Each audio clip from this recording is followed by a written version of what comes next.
దేవుని ఘనమైన నామమునకు స్తోత్రములు.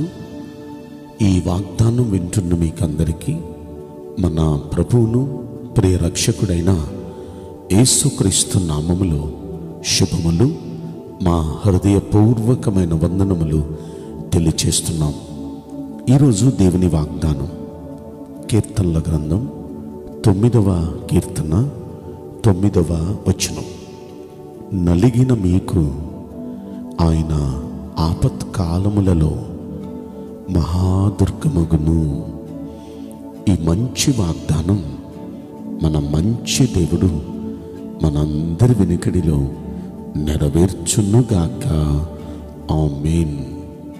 ప్రియ దైవ జనాంగమా, నలిగిన హృదయాలతో, నలిగిన జీవితాలతో ఎవరైతే ఉన్నారో అలాంటి వారు దేవునికి మొర్ర పెడుతూ ఆయనను ఆశ్రయిస్తే, అలా ఆయన ఆశ్రయించే వారికి ఆయన మహాదుర్గంగా ఉండబోతున్నాడు బరాపత్ కాలంలో.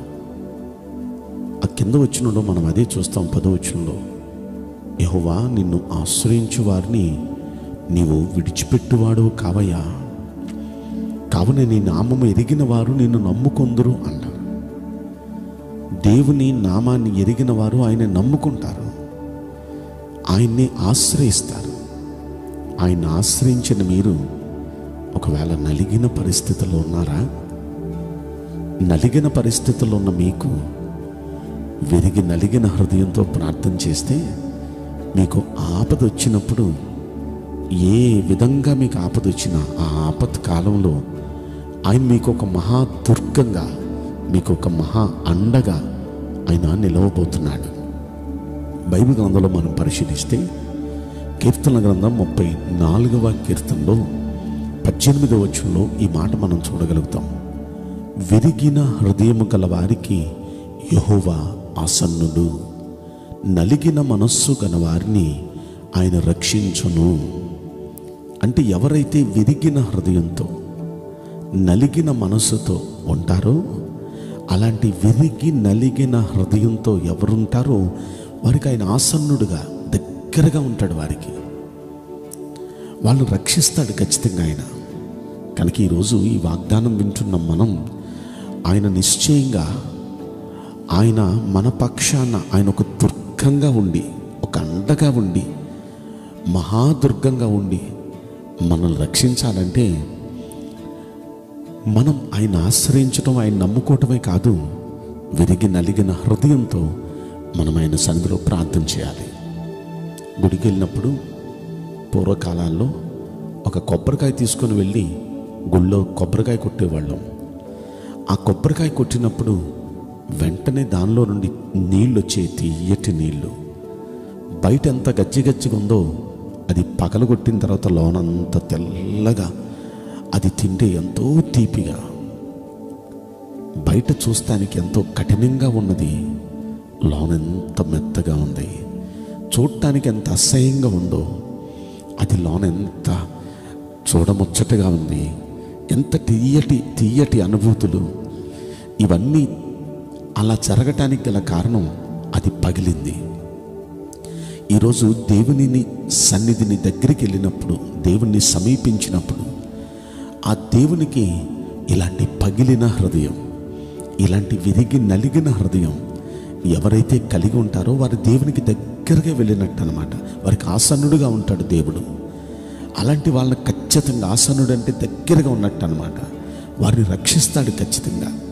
కనుక ఈ రోజున దేవుడు మీకు దగ్గరగా ఉండి మిమ్మల్ని రక్షించాలంటే పగిలిన హృదయం లేక విరిగి నలిగిన హృదయంతో, అలాంటి విరిగి నలిగిన మనసుతో ఆయన్ని ప్రార్థన చేస్తూ, ఆయన భక్తి చేస్తే ఖచ్చితంగా దేవుడు దగ్గరగా ఉంటాడు. కీర్తన గ్రంథం 51వ కీర్తనలో కూడా 17వ వచనంలో ఈ మాట మనం చూడొచ్చు. విరిగిన మనస్సే దేవునికి ఇష్టమైన బలులు. దేవా, విరిగి నలిగిన హృదయమును నీవు అలక్ష్యము చేయవు. నిజంగా విరిగి నలిగిన హృదయంతో ఎవరు ప్రార్థన చేస్తారో అలాంటి వారి ప్రార్థన ఆయన ఎప్పుడూ నిర్లక్ష్య పెట్టడు. ఖచ్చితంగా ఆ ప్రార్థనకి ఆయన ఆలకిస్తాడు, జవాబిస్తాడు. అంత మాత్రమే కాదు, దేవునికి చాలా ఇష్టమైన బలి అంటే ప్రార్థన. విరిగి నలిగిన మనసుతో ప్రార్థన చేస్తే దేవునికి చాలా ఇష్టం అంట. అలాంటి ప్రార్థనలు వాళ్ళకి దగ్గరగా ఉంటాడంట. వాళ్ళ ప్రార్థనని నిర్లక్ష్య పెట్టాడంట. ఖచ్చితంగా వాళ్ళని రక్షిస్తాడంట. బైబిల్ గ్రంథంలో ప్రార్థన చేయడానికి 2 దేవాలయానికి వెళ్ళారు. యేసయ్య చెప్పారు కదా ఈ ఉదాహరణ. వారిలో ఒకడేమో పరిసేయుడు, ఇంకొకడేమో సుంకరి. పరిసేయునికి ప్రార్థన చేయటం బాగా వచ్చు, అద్భుతంగా ప్రార్థన చేస్తున్నాడు, కానీ తనకు విరిగి నలిగిన హృదయం లేదు. సుంకరి అతడు ప్రార్థన చేయటం చేత కాదు, కానీ అతనికి విరిగి నలిగిన హృదయం ఉంది. విరిగి నలిగిన హృదయంతో ప్రార్థించే చేతగాని ప్రార్థన చేసే ఆ సుంకరి ప్రార్థనను ఆలకించడానికి దగ్గరికి వెళ్ళాడు. అతని ప్రార్థన ఆలకించాడు, అతన్ని నీతిమంతుడిగా చేశాడు, నీతిమంతునికి ఇచ్చే ఆశీర్వాదాలన్నీ ఇచ్చాడు.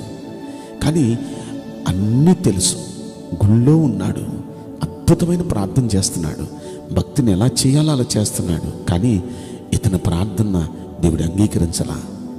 దేవుడు అతన్ని నీతిమంతుడిగా తీర్చలా. కారణం అతనికి విరిగి నలిగిన హృదయం లేదు. ఈరోజు మనకి విరిగి నలిగిన హృదయం ఉంటే ఖచ్చితంగా మన దేవుడు మన ప్రార్థన కూడా ఆలకించి మన ప్రార్థనకి మనకు సమీపంగా వచ్చి మనకు ఒక మహాదుర్గంగా ఆయన ఉండబోతున్నాడు. ఎలాంటి ఆపద వచ్చినా ఆ దుర్గం మనకున్నాడు. ఆయన కాపుదల్లో మనం ఉంటాం. కాబట్టి ఆయన బట్టి ఆనందించండి.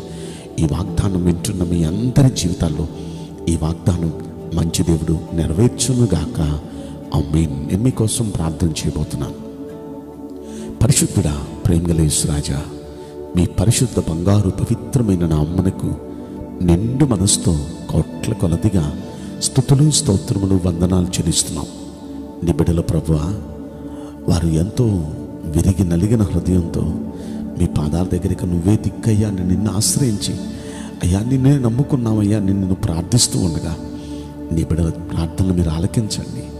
వారికి ఆసన్నుడిగా దగ్గరగా వచ్చి అయ్యా వారి ప్రార్థనను నిర్లక్ష్య పెట్టకుండా వారిని ప్రార్థనను ఇష్టపడి దయచేసి వారిని రక్షించండి.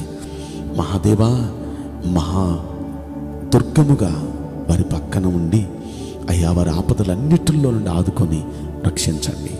ఈ కొద్ది మనవులు నజరుడైన యేసుక్రీస్తు ప్రశస్తమైన నామములో మిక్కిలి వినయముతో ప్రార్థించి బ్రతిమలాడి వేడుకుంటున్నాం ప్రియ పరలోకపు తండ్రి. ఆమేన్. May God bless you all. Thank you.